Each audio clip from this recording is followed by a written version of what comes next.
Bruno Bettelheim, El caso de Joy, un niño mecánico, por Angie Rodríguez, Heidi Bueno y Sofía Reigos. La siguiente es una cita interesante de Marcela Fabiana en su artículo El caso de Joy de Bruno Bettelheim, el valor de los objetos en el autismo. Seguimos con un breve resumen del caso de Joy. Los padres de Joy se conocieron después de perder a personas queridas. Al poco tiempo se casaron, tuvieron a Joy. Luego del parto de su madre, ella sufría de depresión, así que ella nunca se preocupó por Joy como su madre. Él creció con falta de afecto por parte de los padres. Al crecer, a él le gustaban las cosas mecánicas o eléctricas. Armaba y desarmaba un ventilador una y otra vez, haciéndose creer a sí mismo que eran las hélices de un avión, ya que el padre de Joy era un importante soldado de la Fuerza Aérea. A él le gustaban estas cosas, ya que quería que su madre lo viera como ve a su padre. Sus abuelos descubrieron que él no estaba bien, más o menos a la edad de 2 años, así que es internado en una institución hasta los 4 años, ya que no aceptaban a niños mayores. Fue cambiado de institución y ahí fue en donde creció, conoció amigos y maduró para luego salir. Primeros síntomas. En los primeros meses de vida, Joy presentó balanceos violentos y rítmicos con su cabeza. Al año y medio, él estaba ausente, fuera de la realidad y conversaba con él mismo. Además, prestaba específica atención a objetos especiales. Tenía un lenguaje abstracto y poco específico, despersonalizado y, en últimas, dejó de utilizar pronombres personales tales como yo, tú, él, ella, entre otros. Finalmente, creó un lenguaje exclusivo para él mismo, pero con ninguna intención comunicativa. A los 4 años estaba completamente distante de quienes lo rodeaban y no dirigía ni su mirada ni su sonrisa a absolutamente nadie. Tenía actividades repetitivas y le prestaba especial atención a sus manos. Además, se enfocaba en objetos que pudieran ser girados e imitaba las expresiones de las máquinas de una manera muy precisa, hasta llegar al punto de comportarse como un motor. De igual forma, llegó a tener actos violentos contra sí mismo. A los 6 años, Joy entró en un pensionado religioso a modo de tratamiento. A causa de esta intervención, se despersonalizó totalmente y dejó de hablarle a todo el mundo, a excepción de su madre. Es durante este aislamiento que Joe empieza a utilizar circuitos eléctricos y además a aislar su cuerpo de otros objetos para evitar el abandono de la corriente eléctrica. Ahora voy a hablar del tratamiento en la escuela ortogenética. Empieza su tratamiento a los 9 años y medio. Su aspecto físico no era normal y su actitud era distante. Acá es donde empieza a utilizar del todo su funcionamiento mecánico. Joy pasaba de la inmovilidad a la movilidad inmediata cuando las máquinas se ponían en funcionamiento. Las funciones vitales de Joy, tales como la alimentación o la defecación e incluso las recreativas, solo eran efectuadas si él estaba conectado a la electricidad. Tomando como ejemplo la comida. Joy solo comía si estaba conectado a una serie de hilos imaginarios que debería estar conectados a la electricidad. De este modo, la electricidad movía su aparato digestivo.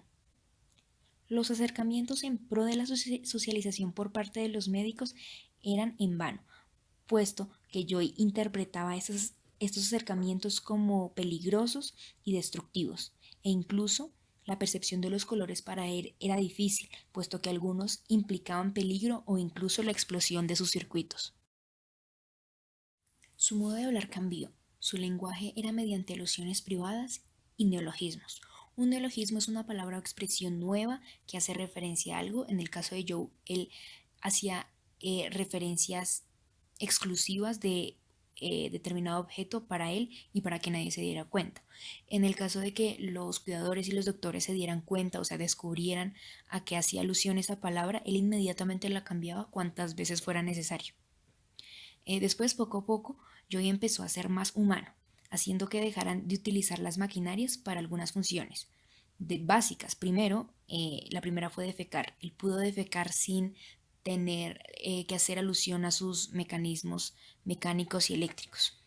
Finalmente, después de bastante tiempo, gracias a los acercamientos paulatinos de los cuidadores, Joey empezó a confiar en ellos, empezó a ser más infantil y pudo empezar a jugar, empezó a expresarse mediante el arte. Él hacía dibujos y expresaba todo lo que sentía. ¿Para qué? Para que los demás lo entendieran. Y finalmente, Joy logró ser un niño un poco más humano.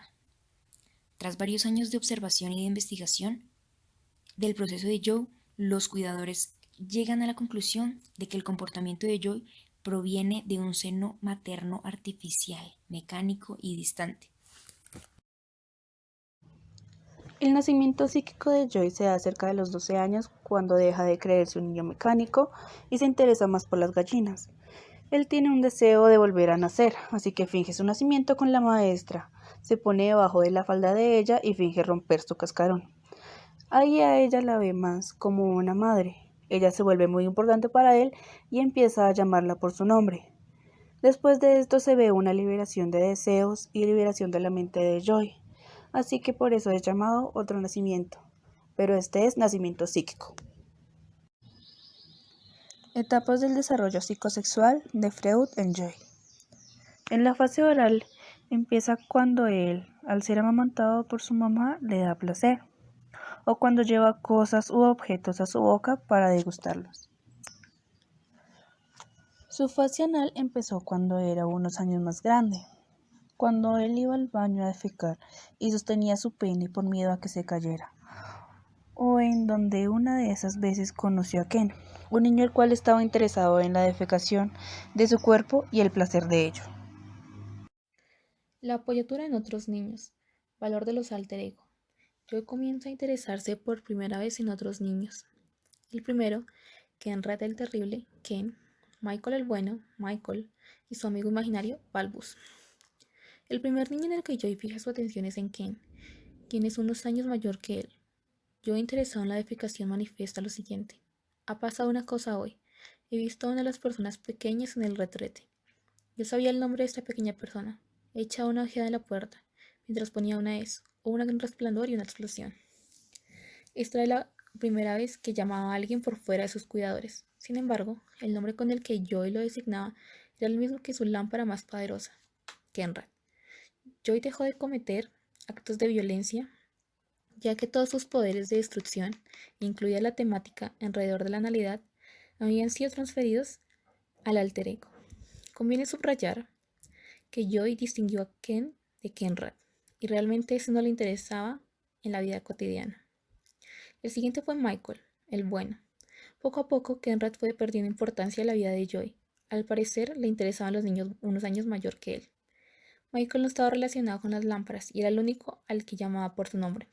Al igual que Kenrad, era omnipotente, pero los poderes protectores que Kenrad ostentaba estaban ahora en posesión de Michael. Joy comenzó a crearle a esto una familia mecanizada, imaginaria, la familia Carr. Posteriormente, expresó que la enfermera de la escuela y Michael podrían darle nacimiento. Michael también extraía energía eléctrica al tocar los mismos objetos que le daban energía a este, hasta que finalmente atravesó y lo tocó. A partir de Michael, fue posible que les hablara a otros niños, utilizando progresivamente el pronombre él y los nombres propios. Sin embargo, si el pedido que le realizaba alguno de estos no era satisfecho por Joy, gritaba o ponía en marcha sus máquinas. El valor de Michael quedó expuesto cuando éste abandonó la escuela. Joy volvió a quedar bajo el control de las máquinas. Balbus fue el reemplazo después de la partida de Michael. Este fue el que ayudó a Joy a superar su ida, gracias a la aparición de un compañero imaginario. Balbus, que a diferencia de Kenrad y Michael, no era totalmente bueno o malo como sus válvulas, podía autocontrolarse.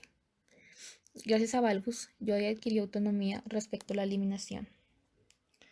Joy expresó que ya no necesitaba de las lámparas, y las prevenciones fueron abandonadas.